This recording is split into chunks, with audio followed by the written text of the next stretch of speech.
Mastery begins not with the denial of what you feel, but with the awareness of what moves within you. Most people mistake suppression for control. They think silencing their emotions or forcing stillness in their mind is discipline. But suppression is a ticking bomb, a silence that grows louder with time. True mastery begins when you can look at your thoughts and desires honestly without fear or shame and recognize them for what they are, signals, not commands. Awareness allows you to see the wave before it crashes, to pause before you act, to choose before you react. The one who is unaware is a slave to his impulses. He speaks without thinking, spends without intention, and reacts without reflection. But the one who cultivates awareness learns to pause. That pause is sacred. It's where transformation begins. Between what happens to you and how you respond lies your greatest power. Awareness. It's not the absence of emotion that defines strength. It's the ability to stay present with emotion without letting it steer your direction. Awareness doesn't erase struggle. It illuminates it. It brings light to the shadows within, the patterns and habits that quietly shape our lives. When you become aware, you begin to see the roots of your behavior, the fears that make you defensive, the insecurities that make you speak too much, the attachments that make you restless. Awareness doesn't condemn, it reveals, and only what is revealed can be healed. Most people try to fight their impulses head on, but you cannot fight what you refuse to understand. You can't control a storm you won't even name. Awareness names it. It says, I am angry, or I am afraid, without judgment, without denial. Once you name it, you no longer are it. You are the observer, not the prisoner. The separation between you and your emotion is the foundation of control. You become the captain of your ship, not the wave that tosses it. Awareness is a spiritual discipline. It demands presence, to be awake in moments when your mind wants to wander and your ego wants to defend. It is prayer in motion, a remembrance of Allah in real time. You become aware of your thoughts before they become words, of your desires before they become decisions, of your intentions before they become actions. Awareness is not a one-time act. It is a constant returning, a daily discipline, a quiet revolution that starts within the mind and transforms the soul. The mind is the gateway to the heart, the bridge between knowledge and feeling, between what you know and what you truly believe. Every emotion you experience, every choice you make, begins as a thought. The heart doesn't just feel, it responds to what the mind feeds it. If the mind is filled with doubt, fear, and distraction, the heart becomes heavy and unsettled. But when the mind is nourished with truth, remembrance, and reflection, the heart finds peace. What enters your mind eventually finds its way into your soul. We often focus on controlling the heart without realizing that it listens to the whispers of the mind. The mind is where stories are formed. Stories about who you are, what life means, and how Allah sees you. Those stories shape how your heart feels about everything. If your mind tells a story of scarcity, your heart feels anxious. If it tells a story of trust, your heart feels safe. You cannot heal your heart without first disciplining your thoughts. Thought is the seed, emotion is the fruit. That is why the Quran calls us to think, to reflect, to use our intellect. Reflection is not an academic exercise. It's an act of worship. It's how the mind aligns itself with divine truth. When you think deeply about creation, purpose, or mercy, your heart softens. The mind opens the door, but the heart walks through it. This is why remembrance, dhikr, affects both. It trains the mind to focus on Allah and allows the heart to rest in His presence. An undisciplined mind, however, is like an unlocked gate in a storm. Anything can enter: fear, temptation, self-doubt, comparison. The mind that lets every thought pass without question will eventually drown in noise. Control begins with filtering what you allow in. Not every voice deserves space in your mind. You decide which thoughts to feed and which to release. What you repeatedly think becomes what you habitually feel. And what you habitually feel becomes who you become. The Prophet taught mindfulness through presence. He didn't just speak of controlling actions, but of purifying thoughts. He reminded his followers that sincerity begins in intention, and intention is a product of the mind when the mind is conscious. of Allah, the heart becomes sincere. When the mind forgets Him, the heart becomes restless. That is why mindfulness in Islam isn't about emptying the mind, but filling it with what leads to remembrance. In today's world, the battle for peace is fought in the mind. Every advertisement, every distraction, every whisper from shaitan tries to claim your attention. And whatever claims your attention eventually claims your emotion. To protect your heart, you must become the guardian of your focus. You protect your peace by protecting your thoughts, by deciding where your mind will dwell and what it will absorb. The mind, when purified, becomes a vessel of light. It interprets life not through fear, but through faith. It translates trials into lessons and pain into purification. When your thoughts are guided by Allah's truth, your heart learns to trust His plan. The connection between the two becomes harmony. The intellect serves the spirit, and reason leads to surrender. So when you seek to heal your heart, begin with the mind. Watch what you consume, how you think, and where your attention lingers. Because the heart is not a victim of emotion, it is a mirror of thought. Whatever the mind repeats, the heart starts to believe. When your mind remembers Allah, your heart returns home, and through that alignment, peace flows naturally. Not as something you chase, but as something you become. The tongue reveals what the heart conceals. Words are not random. They are reflections of what lives deep within. Every sentence, every tone, every reaction that slips through your lips tells the story of your inner world.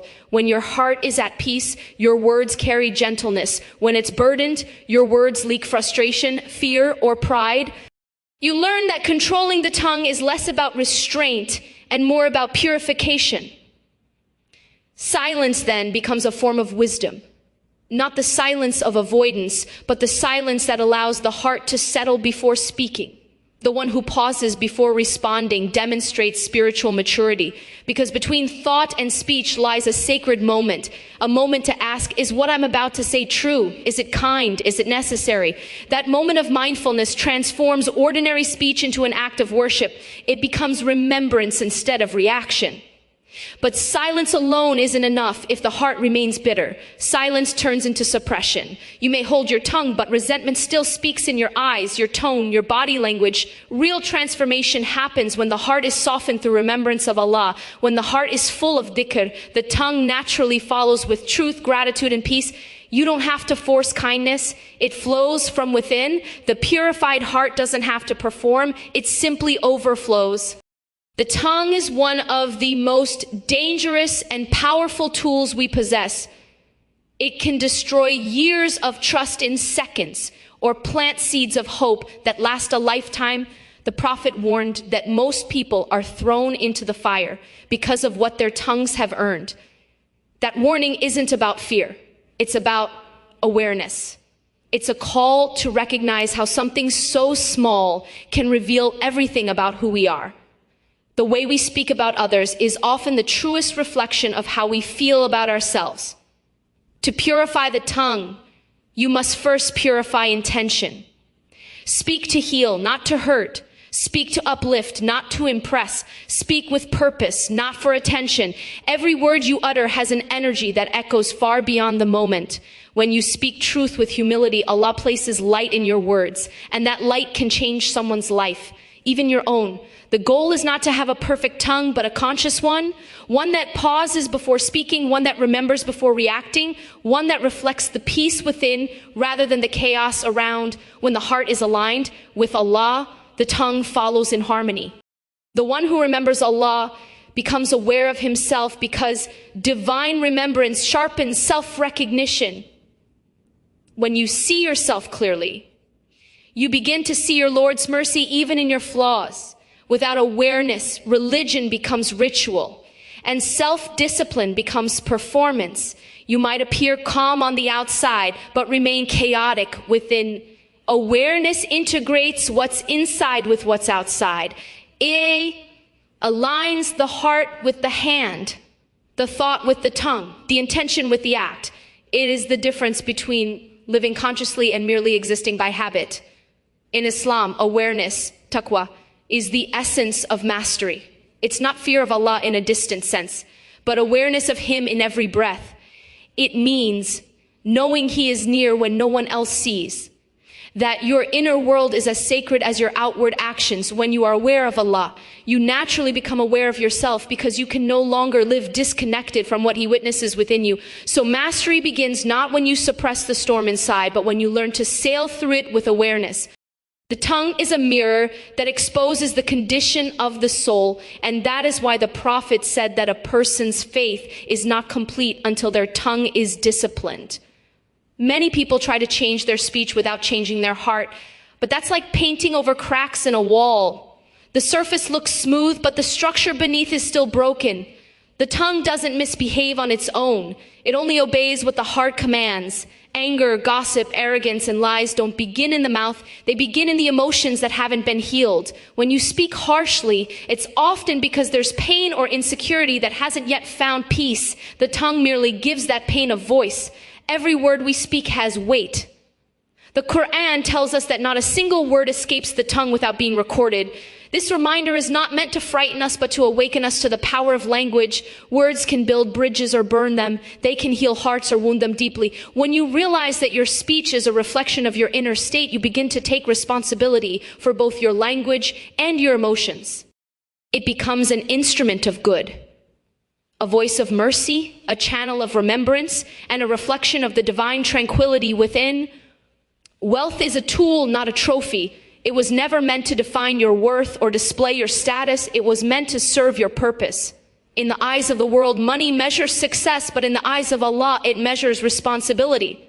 Wealth doesn't elevate you by how much you possess, but by how much good it enables you to do. When you begin to see wealth as a means rather than an end, you free yourself from the illusion that your value is tied to your bank account. You start living from purpose, not pressure. Wealth in itself is not evil. It is neutral, a test placed in your hands to reveal your heart. Some people are destroyed by abundance, while others are refined by it. The difference lies in perspective. When you own wealth, but it doesn't own you, you use it wisely. But when it becomes your identity, it becomes your chain. The heart that worships wealth will never have enough. It will always crave more. Contentment doesn't come from accumulation. It comes from alignment. Islam doesn't teach us to reject wealth, but to redefine it. The Prophet was neither poor by choice nor rich by obsession. He used what he had with purpose. His generosity wasn't born out of excess, but out of gratitude. He taught that wealth is a blessing only when it circulates, when it feeds the hungry, supports the needy, and builds something that outlives you. What you give grows, what you hoard decays. The hand that spends for Allah's sake never truly loses. When you start viewing wealth as a divine trust, everything changes. You stop asking, how much can I gain? And start asking, how much can I give? Every coin you spend becomes a reflection of your priorities. Every purchase is a declaration of what you value most.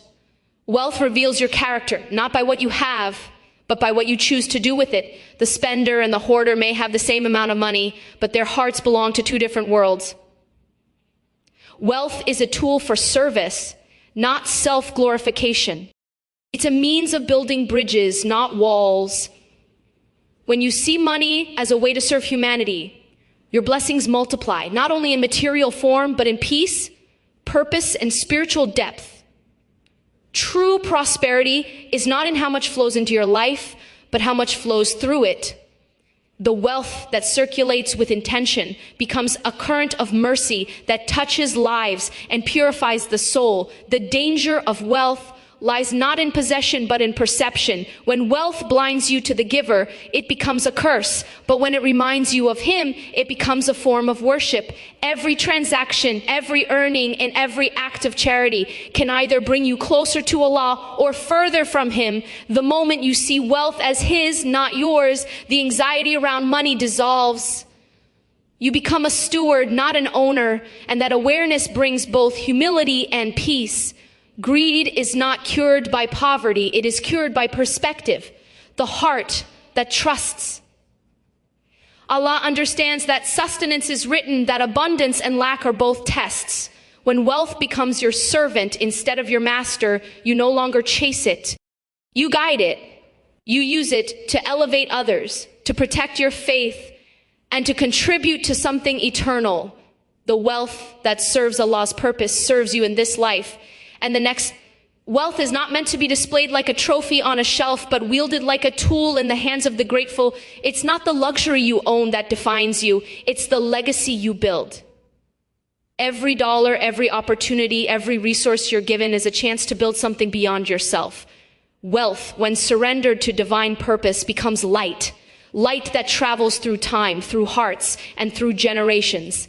Silence is strength, not weakness, in a world that glorifies noise, opinions, and constant reaction. Silence has become a forgotten form of wisdom.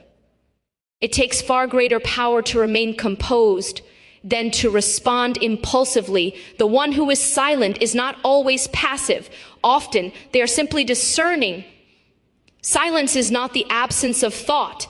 It is the presence of self-control. It is choosing restraint over reaction, reflection over retaliation, and peace over pride. There is a kind of silence that builds, and a kind that breaks. The silence of the wise builds clarity. It creates space for thought, for truth, for Allah's whisper to be heard in the heart. The silence of avoidance, however, comes from fear. The key is to know which silence you're practicing. The strength of silence lies in intention. It's the ability to pause, not because you have nothing to say, but because not everything deserves your voice. The Prophet said, whoever believes in Allah and the last day should speak good or remain silent. That teaching isn't about muting yourself.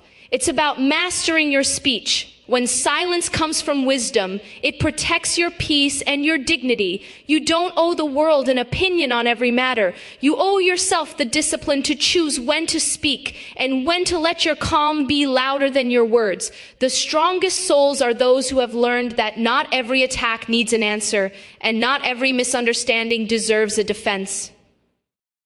Silence also guards the heart. Words once released cannot be taken back. They can wound deeper than any sword and echo longer than any argument. Silence gives your heart the space to breathe before you respond. It teaches patience, the kind that refines the ego and strengthens faith. It turns moments of anger into opportunities for reflection. Every time you hold back a harsh word for the sake of Allah, you are rewarded not just with peace, but with strength. But silence is not just about what you don't say. It's about what you choose to listen to. Listening deeply is a form of humility. It's admitting that you don't always have the answer, and that wisdom often hides in stillness. When you quiet your tongue, you allow understanding to grow. True leaders, true believers, true healers, they all master the art of listening, because silence trains the soul to be receptive, not reactive. In silence, you meet yourself. You begin to hear the noise within, the unspoken fears, the buried insecurities, the hidden desires. That's why silence can be uncomfortable. It exposes what distraction hides. Yet it is in that exposure that healing begins. The quiet heart becomes a space for divine reflection, where clarity unfolds not through talking, but through being still. It is in stillness that Allah speaks to the soul that listens. Silence, when practiced with intention, becomes a form of strength that cannot be shaken. It shields you from unnecessary conflict and keeps your energy from being wasted on what doesn't serve your purpose. It's not cowardice, it's strategy. The one who can remain silent when provoked holds a power that the loudest person in the room will never know, because silence says, my peace is worth more than proving my point. So silence is not weakness. It is restraint guided by wisdom, patience rooted in trust, and strength born of surrender. It is a choice to protect your peace, to guard your tongue, and to let Allah handle what words cannot fix. In a world obsessed with being heard, silence becomes the language of those who have already found what others are still searching for: contentment, clarity, and calm. Control doesn't limit freedom, it protects it. The world often sells the idea that freedom means doing whatever you want, whenever you want, without restraint. But that kind of freedom is an illusion. It's the freedom of impulse, not of intention. True freedom is not found in indulgence, but in discipline. When you control your desires, your emotions, and your impulses, you are no longer a slave to them. Control doesn't restrict you. It releases you from what would otherwise control you. It's not about limitation. It's about liberation through wisdom. Without control, freedom becomes chaos. A river without boundaries floods and destroys. A river with banks flows with purpose and power. The same is true of the soul. When you have no discipline, your energy scatters. You become pulled in every direction by anger, by temptation, by fear, by greed. But when you practice self-control, that energy becomes focused. It gives direction to your intentions, clarity to your choices, and peace to your heart. You begin to move through life with purpose rather than reaction. Freedom that lacks self-control often turns into self-sabotage. When you chase every desire, you end up being controlled by the very things you think you own. Your phone, your ego, your habits, your need for validation. True freedom is the ability to say no, even when it's hard. It's the strength to pause before you speak, to restrain your anger when you're provoked, to give when your nafs wants to withhold. Every moment of control is a declaration that your soul leads your body, not the other way around. Control also protects your relationships.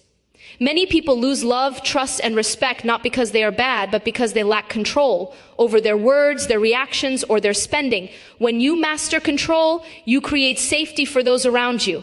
People can trust you because you can trust yourself. Control creates boundaries that guard your peace and others' well-being. It allows you to love deeply without losing yourself, to give without resentment, and to forgive without being taken advantage of.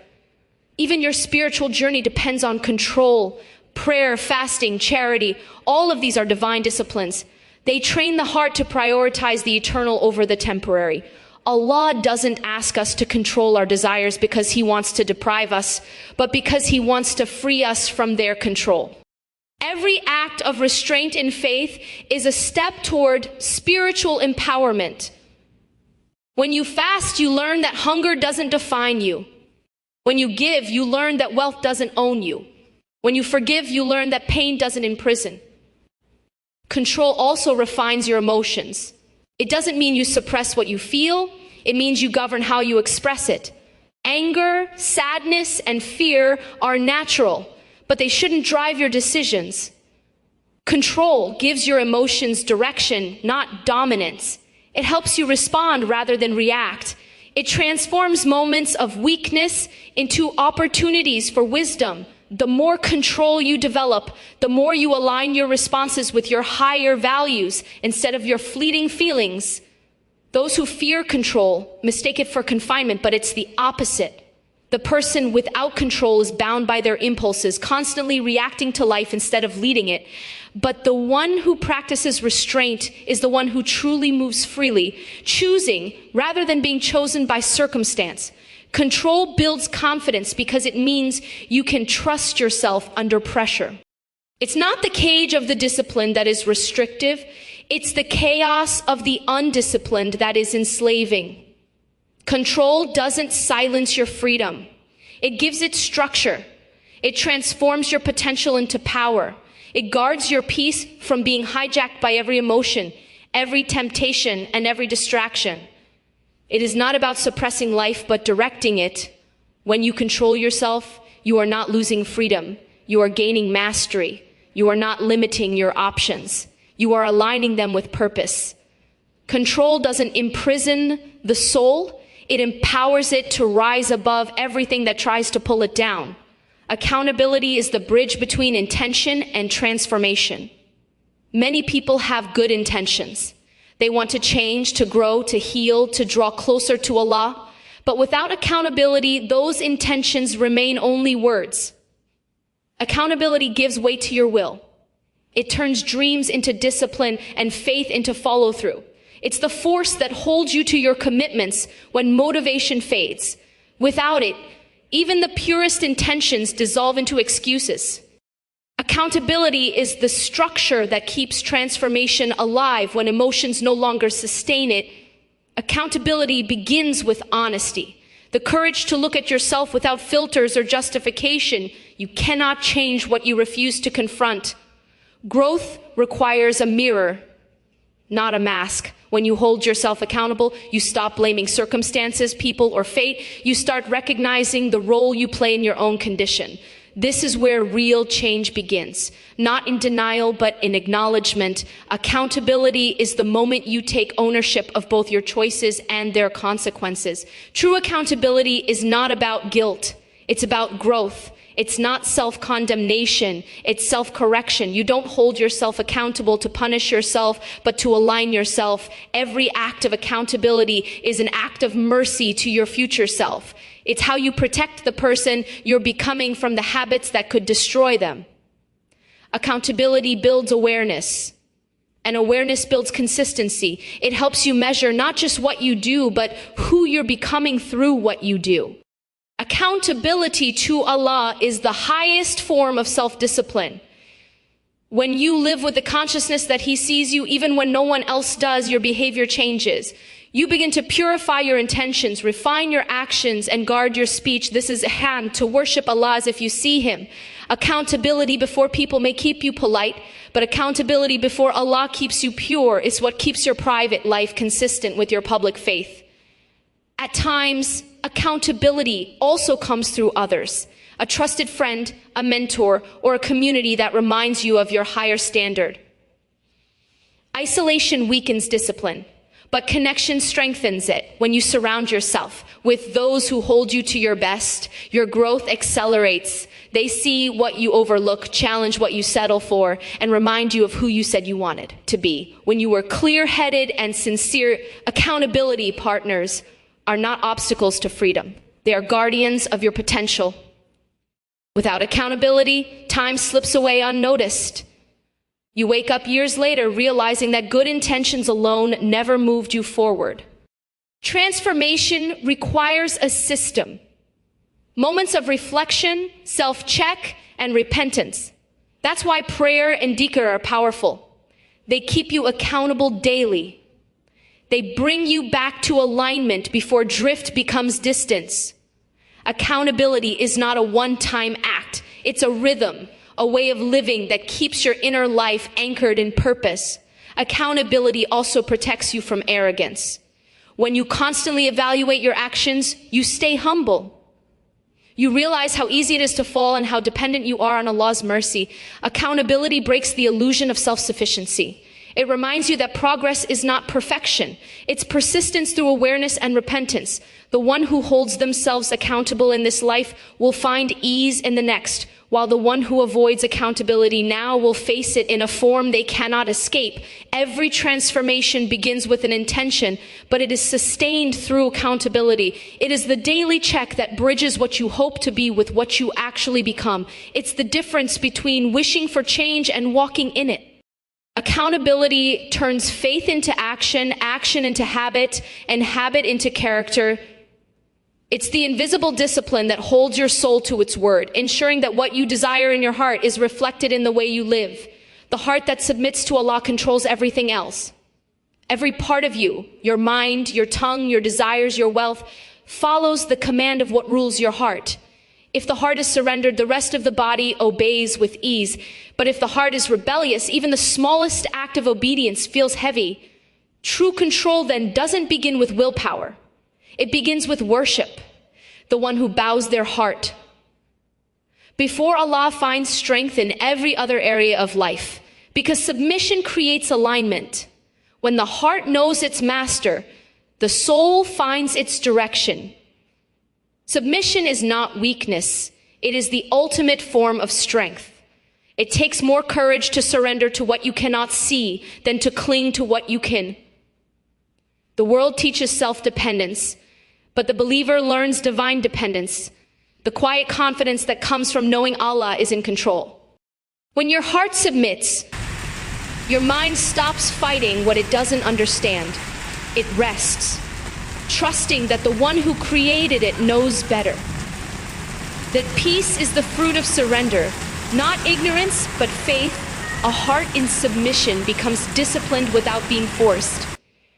When you love Allah, obedience stops feeling like restriction and starts feeling like relief. You no longer pray because you must, you pray because you need to. You give because your soul delights in generosity. You restrain your tongue, your temper, and your impulses. Not because you fear people, but because you revere the one who sees what they cannot. Submission transforms command into connection. When the heart submits, the mind finds clarity. You stop being torn between logic and faith, because the heart that trusts Allah allows the mind to rest in His wisdom. You stop chasing every opinion, every doubt, every whisper that demands explanation. The surrendered heart sees beyond confusion. It perceives through light, not logic alone. It doesn't reject reason, but it anchors it in revelation. This is how balance is restored, through a heart that knows when to think and when to trust. Submission also purifies the intentions behind your actions. Many do good outwardly, but their hearts are attached to recognition, validation, or control. The one whose heart has submitted to Allah acts purely for Him. Their goodness doesn't depend on results or applause. They serve, they give, they speak truth quietly, consistently, and sincerely. When your heart is ruled by Allah, ego loses its throne. You stop living to prove yourself and start living to please Him. A heart that submits also finds resilience in hardship. The storms that destroy others only strengthen it, because it knows who sends them. When you believe that every difficulty carries divine wisdom, you stop asking, why me? And start asking, what is Allah teaching me through this? Submission gives meaning to pain and patience to endurance. It allows you to face life without fear, because your trust is rooted not in circumstances, but in the one who controls them. Every form of control begins with the state of the heart. If your heart is distracted, your actions will be scattered. If your heart is pure, your choices will be intentional. That's why the Prophet said, verily, in the body, there is a piece of flesh, which if it is sound, the whole body is sound. And if it is corrupt, the whole body is corrupt. Truly, it is the heart. Your tongue, your mind, your wealth, they are all reflections of what your heart worships. To submit your heart to Allah is to return everything else to its rightful place. Desires become manageable. Thoughts become peaceful, and choices become clear. The heart that bows only to Allah no longer chases the approval of people or the illusions of control. It moves through the world anchored and unshaken. It leads every other part of you, mind, body, and soul, with grace, purpose, and unwavering. Peace in the will of the one who guides it.